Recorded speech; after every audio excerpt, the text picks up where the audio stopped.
పేదవాడి ఆత్మగౌరవం సొంత ఇల్లు. తెలంగాణ తొలి ముఖ్యమంత్రి కేసీఆర్ మానసపుత్రిక 2 పడకల గదుల ఇండ్లని ఎమ్మెల్యే కేపీ వివేకానంద్ అన్నారు.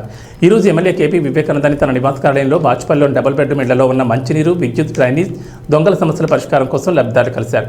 అలాగే ట్రాన్స్ఫార్మర్ సమస్య గురించి కూడా ఆయనకు వివరించారు. దీనిపై శాసనసభ్యులు వెంటనే స్పందించి తగిన చర్యలు తీసుకోవాలని సంబంధిత అధికారులకు ఆదేశించారు.